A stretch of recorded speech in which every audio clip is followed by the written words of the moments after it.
The hotel room is pretty nice. This is what we're working with. Um,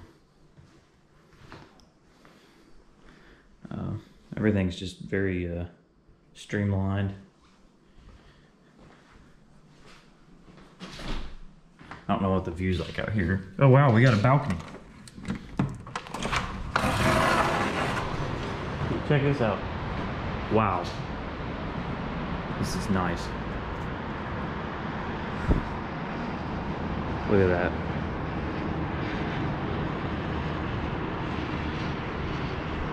We're up on the 19th floor. Well, then over here, everything's just dead. But I believe this is the Mediterranean Sea that we're overlooking. It's all dark, so not a whole lot to see there. We just got into our hotel. We've been on the go for over 24 hours now. I mean, I got into Cincinnati about 11 o'clock, flew into Newark about noon, hung out in Newark until 4 when we checked in through security. Probably got to our terminal around 6, boarded the plane at 9, 10-hour flight to get here. So it was 9 o'clock when we departed Newark, New Jersey. We arrived here at 2 o'clock in the afternoon. A lot of people didn't get any sleep on the plane. You had Jews that were praying like this in the airport because it was their prayer times. You had Jews getting up on the plane to put on their shawls and pray. Just a lot of craziness. And so we get in here around 2 o'clock. We spent a couple hours going through customs, baggage claim. It's about 4 o'clock. We finally get on our first tour bus and set foot on Israeli soil. And then we hang out around Old Jaffa for a bit. I saw some cool stuff in Jaffa that I don't want to forget about.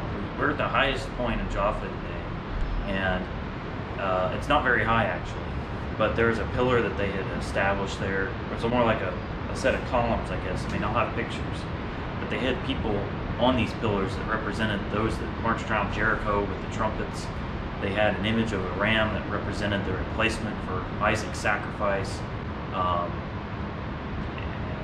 It said the pillar was there to signify the reestablishing of the promised land. So we got just a little bit of interesting symbolism today. Nothing crazy. I think it's kind of odd though, the dynamic that's occurring in Israel. Just my first thoughts.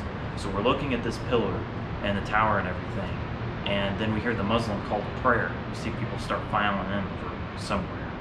And you first arrive to Israel as a Christian, you're excited, you're in God's holy land, and all this and that. And then you've got this Muslim dynamic over here going on. And I feel really weird about that. Like it kind of made me cringe a little bit inside.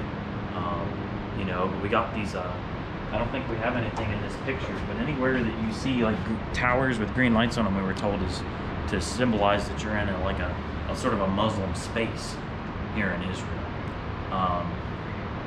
So it's kind of odd to have I can see why we have so many cultural sensitivities going on, and there's so much conflict in the region, though we haven't been exposed to much yet.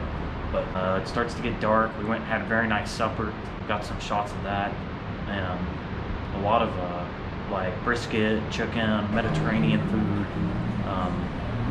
very filling stuff. And then now we're just up here in our hotel room, probably going to go to bed soon. It's exhausting what we've done right now.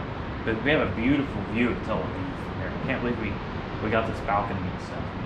I don't think we could afford a room that's nice without the Passages Israel program. So, pretty cool stuff, and hopefully we'll have more cool stuff in the days ahead.